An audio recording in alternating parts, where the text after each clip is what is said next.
Hello, my name is Pastor Steve Estep, and whether you're watching one of these sermons from somewhere in another part of the world, like one of our deployed soldiers, you're a regular at Grace who just happened to miss last week, or you're just kind of checking us out, I hope you find the words of the sermon that you'll listen to today to be very helpful in your walk with God. May God bless you. Thanks again for visiting our site.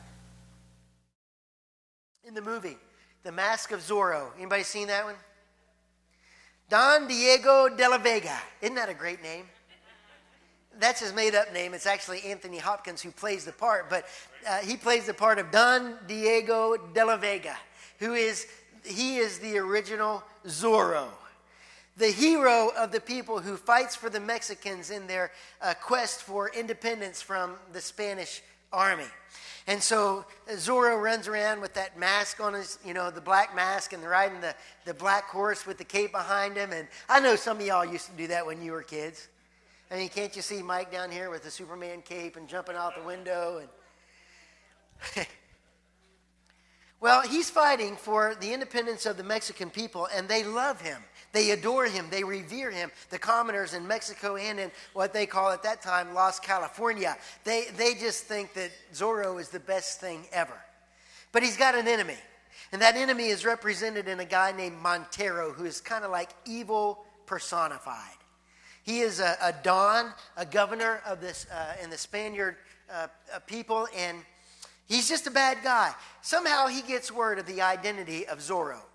And so he sends people to have Don Diego arrested and thrown into prison. Not only does he do that, but he sees to it that Zorro's wife is killed. And they've got an infant daughter that Montero takes all the way back to Spain to raise as if she is his own daughter. 20 years, Zorro is in prison. He doesn't cut his hair.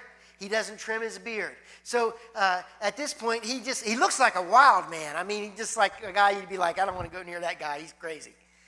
But he gets word while he's in prison that Montero is coming back from Spain with this sinister plan to cause California to become an independent state. He's going to use them all, the commoners, as slave laborers in the gold mines to make himself even more wealthy. Well, when he gets word about that, something stirs in the heart of Zorro that's been lying dormant for 20 years. And he devises this plan where he escapes out of prison, and he's bent on revenge. He is going to hunt Montero down and do him in.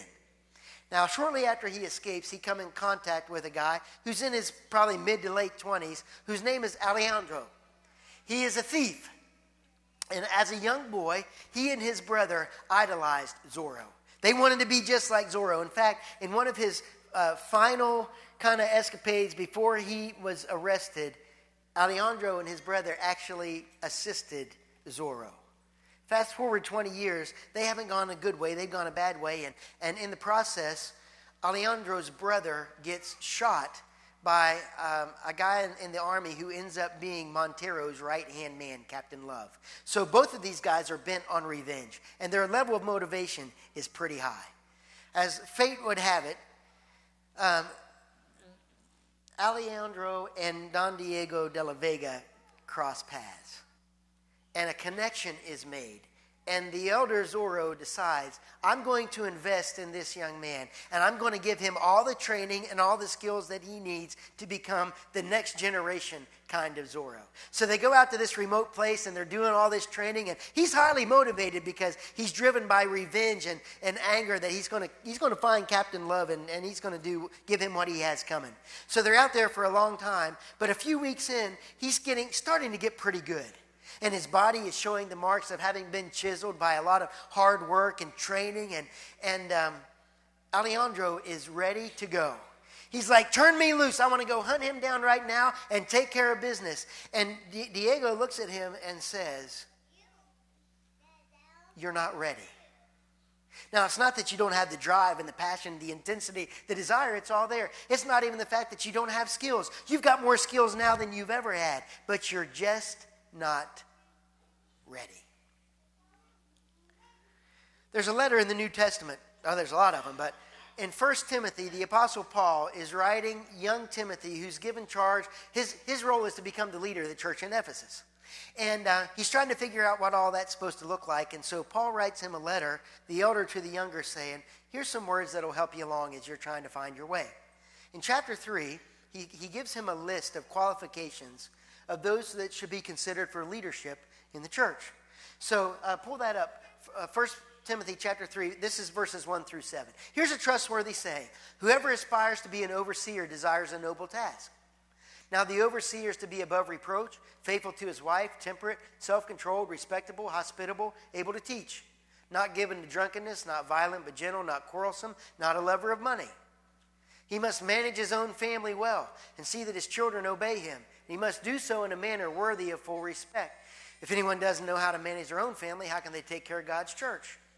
He must not be a recent convert, or he may become conceited and fall under the same judgment as the devil.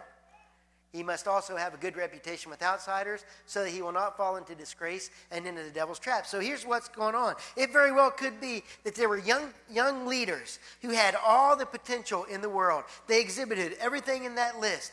They were hospitable, able to teach, not given to drunkenness, had a good grip on their family life, were well respected in the community, who wouldn't have been yet ready for leadership for one reason. They were new converts. Too young in the faith, not yet mature enough to deal with the kinds of things that leaders often have to face.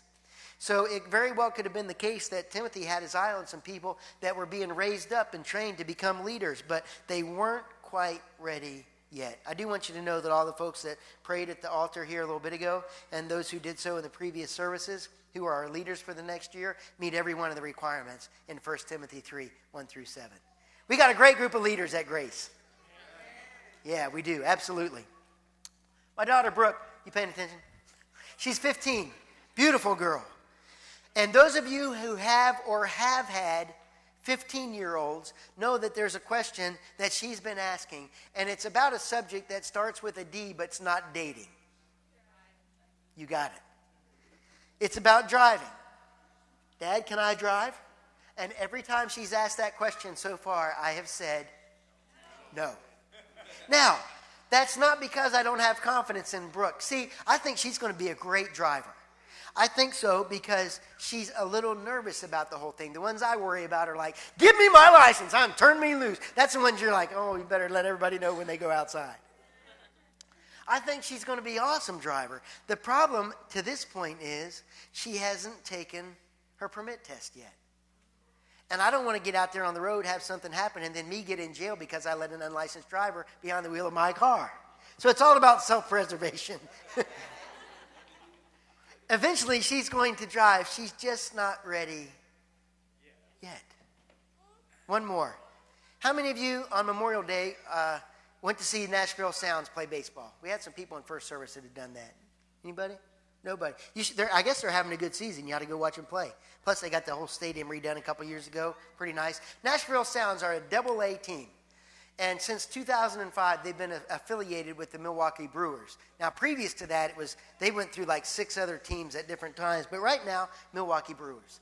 There's a reason why they exist. And here it is. When a person gets drafted into Major League Baseball, very rarely are they ready to go straight from college or whatever it was they were doing to the major leagues. There's a system, and the coaches and the scouts will look at him, the player, and say, by the way, by the time they get even to single-A ball, they are professional baseball players. They can run, they can hit, they can field. They're a lot better than any of us are. I mean, they're getting paid to play ball. They're good. The problem is not necessarily that. They're just not quite ready to go all the way to the big league. So we have this whole farm club system. And at some point, they're looking and longing for the day when their ultimate dream gets fulfilled and they're called up to the majors. But for now, a lot of them are playing on teams just like the Nashville Sound, simply because, for whatever reason, they're not ready. Does anybody know what today is? Sunday. Good one. There's something significant about today. Boom, there it was. Today is Ascension Sunday. Now, we're at a really cool time in the Christian calendar because we're on the very end of the Easter season. Today is the celebration of Ascension. Next week is Pentecost, and the week after that's Trinity Sunday. So we got bam, bam, bam. 3 really significant days in the Christian year. The Ascension for us isn't an add-on to the story. It's a major part of the story. It's integral to it. In fact, every time we say the Apostles' Creed, we affirm that. I believe in Jesus Christ, who was conceived by the Holy Spirit, born of the Virgin Mary, suffered under Pontius Pilate, was crucified, dead, and buried. He descended into Hades. The 3rd day, he rose again from the dead. He ascended into heaven and sits at the right hand of God the Father Almighty, from whence he shall come to judge the living and the dead. We believe in an ascended Jesus who today is interceding for us at the right hand of God the Father Almighty. Not an add-on to the story, a critical component of the story of our salvation, the Ascension. So this morning we're going to look for a few minutes in Luke's account of the Ascension of Jesus. Luke chapter 24, beginning with verse 44. Luke 24, beginning with verse 44. If you'll stand in honor of the reading of the word, that would be wonderful. He said to them, "This is what I told you while I was with you. Everything must be fulfilled that is written about me in the law of Moses, the prophets, and the Psalms." Then he opened their minds so they could understand the scriptures. He told them, "This is what's written. The Messiah will suffer and rise from the dead on the 3rd day, and repentance for the forgiveness of sins will be preached in his name to all nations, beginning right there where they were at Jerusalem. You are witnesses of these things. I am going to send you what my Father has promised, but stay in the city until you have been clothed with power from on high." When he had led them out of the vicinity of Bethany, he lifted up his hands and blessed them. While he was blessing them, he left them and was taken up into heaven. Then they worshipped him and returned to Jerusalem with great joy, and they stayed continually at the temple praising God. You may be seated. I love the picture of this scene, and every time I imagine it in my own mind, I see these 11 guys. Judas is gone, so now there's just 11, standing like this, gawking and gazing up into heaven with this crazy look on their face as Jesus continues to bless them all the way up. Now, I would love to know what he said here. As we know, if Jesus, the Son of God, pronounces a blessing over somebody, it's going to be good. We don't know the content of it, but I love this imagery of he didn't just bless them and say, "See y'all later." He continued to bless and bless and bless and bless until he was seen no more. And he's still blessing his people today.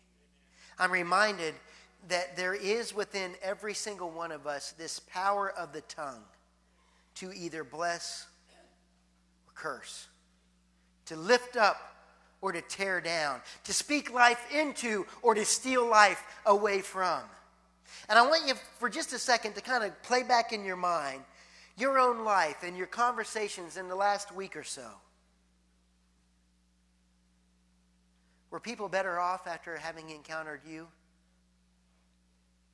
Or worse? Did they walk away knowing that they were blessed or feeling they had been cursed? One of my favorite seminary professors was Dr. Ed Robinson. He is also the former president of Mid-American Nazarene University. And at the time I had him as a student, he had 2 daughters who were still at home.